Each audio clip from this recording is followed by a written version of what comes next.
Bonjour à tous. WatchGuard EPDR est une protection endpoint de poste de travail de nouvelle génération incluant un antivirus ou un anti-malware et un EDR. EDR pour Endpoint Detection and Response, qui sont capables de détecter des choses complètement inconnues, des malveillances inconnues et de les arrêter grâce à l'intelligence artificielle de niveau deep learning et grâce au service de threat hunting. Alors la solution est full SaaS managée depuis le cloud et elle est compatible Windows, Linux, macOS, Android et iOS.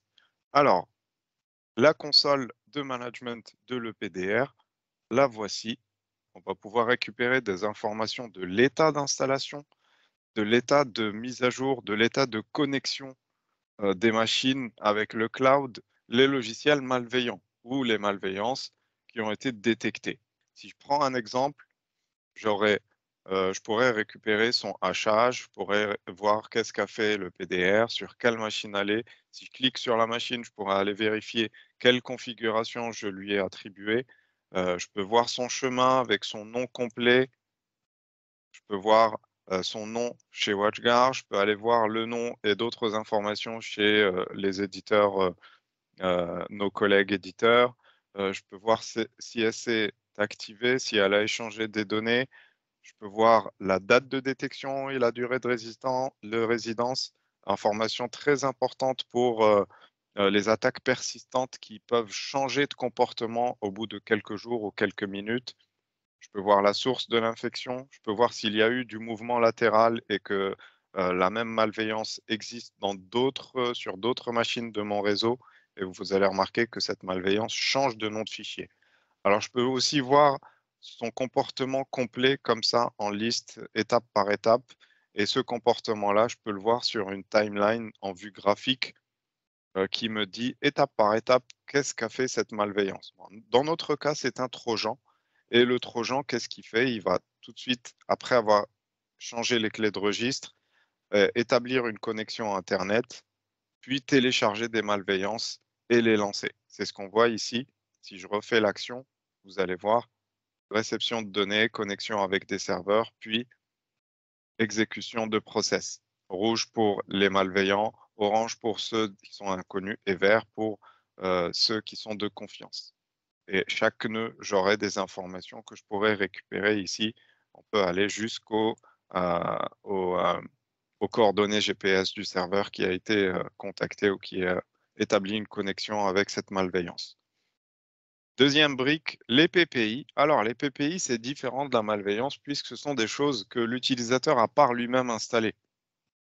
Un utilisateur peut installer une barre de navigation, un logiciel de mise à jour de driver ou de mise à jour de correctifs, etc., qui très souvent, quand ils sont gratuits, eh ben, ils ont un comportement très douteux. Si je prends l'exemple de ce software updater gratuit, un logiciel de mise à jour gratuit, et quand je regarde son comportement, dès les premières minutes de son exécution, il va établir toutes ses connexions avec des serveurs un peu partout dans le monde. Et ce comportement-là est un peu plus que douteux. Et en plus, l'échange est en bidirectionnel en TCP. Donc, il y a un risque d'exfiltration et d'infiltration de données. Et vous pouvez voir qu'il y a un peu de tout en pays. Et donc, ce comportement-là sera arrêté, bloqué par le PDR. Et ensuite, à l'administrateur de prendre la décision ou de le débloquer ou de maintenir le blocage.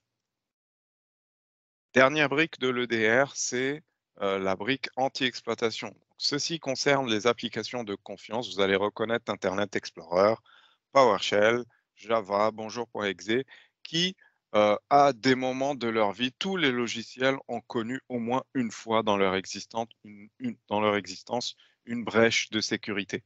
Et cette brèche de sécurité, généralement, c'est les pirates qui la découvrent en premier et donc ils vont l'exploiter directement ou l'exploiter via des malveillances qui peuvent profiter de cette brèche-là pour attaquer ou faire passer une attaque.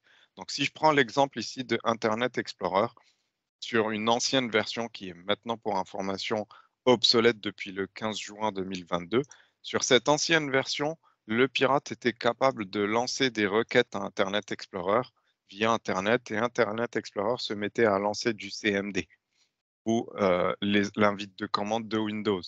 Si j'ai le contrôle de CMD d'une machine Windows, j'ai le contrôle de toute la machine.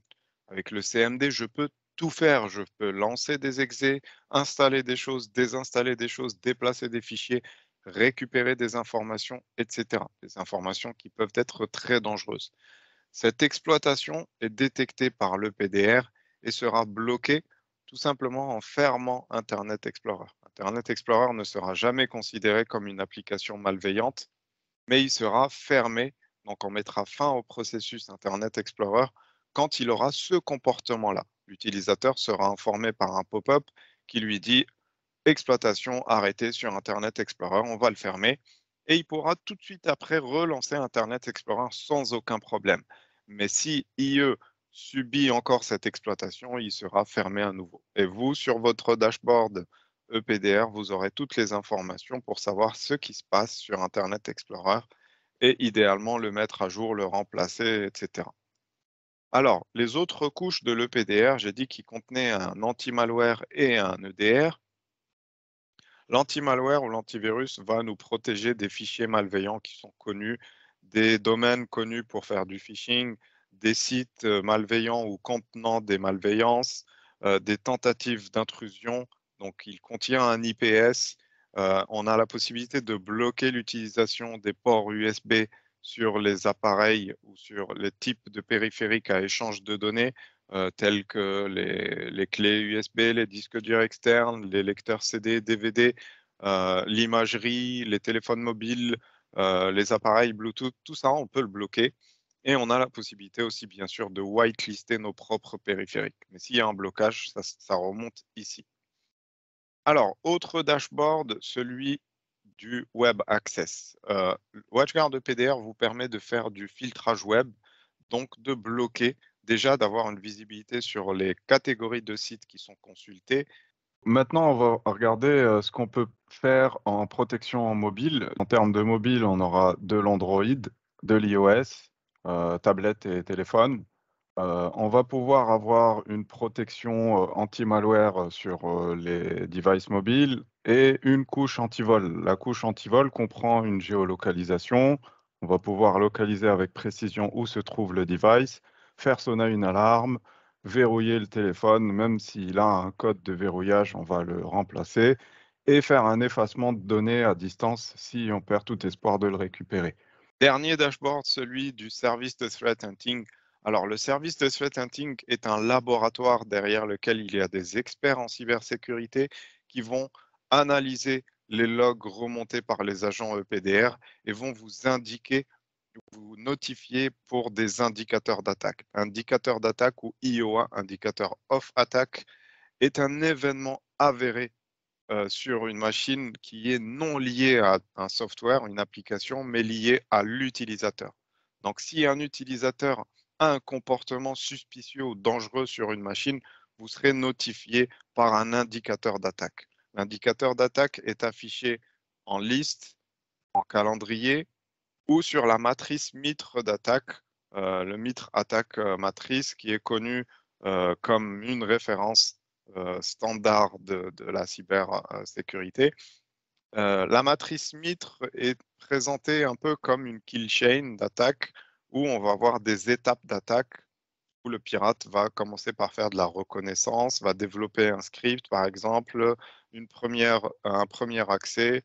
Ensuite, il va attendre le moment opportun ou modifier certaines choses pour faire par exemple de l'escalade de privilèges, désactiver la sécurité, etc., etc. Ici, on a un exemple. On voit que sur le serveur 2, quelqu'un a désactivé Windows Defender avec du PowerShell. Donc, en utilisant un script PowerShell, il désactive la protection.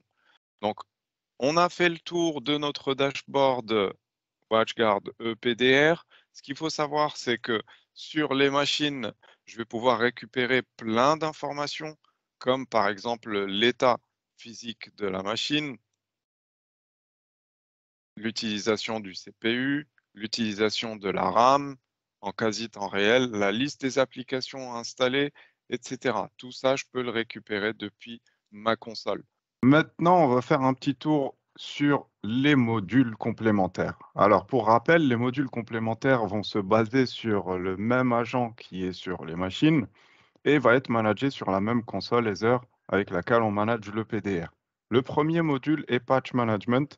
Patch Management permet d'avoir une gestion des vulnérabilités applicatives et systèmes. Je m'explique, il va d'abord vous faire un audit de vulnérabilité des applications et des OS qui ne sont pas à jour avec un niveau de criticité comme vous le voyez ici à droite. Au-delà de l'audit, Patch Management vous permet d'installer les correctifs, les installer à un instant T en cliquant sur le bouton ou en planifiant l'installation avec une date et une cible précise, ou alors d'automatiser les installations de correctifs. Autre chose, Patch Management va vous lister les, les programmes en fin de vie ou avec une date de fin de vie connue. Maintenant, on va passer à Full Encryption. Alors, Full Encryption vous permet une gestion centralisée du chiffrement des disques. Le chiffrement des disques permet d'éviter la fuite de données en cas de vol ou de perte de la machine. Maintenant, on va parler de Data Control. WatchGuard Data Control est une application ou un outil d'aide à la mise en conformité RGPD. Il fait deux choses. La première, c'est une cartographie des fichiers non structurés qui contiennent de la donnée à caractère personnel. Donc, il va vous lister comme ceci sur quelle machine, quel groupe, quel est le fichier qui contient de la donnée à caractère personnel, où est son emplacement ou son chemin dans cette machine-là et quel est le type de données que contient ce fichier. Vous n'aurez pas la donnée en elle-même, ça va à l'encontre de la RGPD, mais vous saurez qu'il y a par exemple des données bancaires, un numéro de passeport, un numéro de mobile, un numéro de carte vitale, etc. À partir de cette liste-là, on a la possibilité de supprimer les fichiers. Autre chose, si vous avez une demande de droit à la suppression ou de droit à l'oubli, comment on va retrouver les données d'une personne dans tout l'ensemble des fichiers ou tout l'ensemble des données de l'entreprise. Alors, grâce à Data Control, on va pouvoir faire de la recherche de chaînes de caractères dans cette liste de fichiers, dans ces fichiers-là. Donc, en fait, vous allez lui donner un nom, prénom, un email, un numéro de téléphone, un numéro de carte bleue, etc. Et il va rechercher ça dans les fichiers non structurés des ordinateurs. Il va vous ressortir une liste avec les fichiers qui contiennent cette chaîne de caractères et son emplacement exact. Alors, troisième module, ou quatrième module, pardon, c'est ART, ou Advanced Reporting Tool. ART est la console de log de l'EPDR.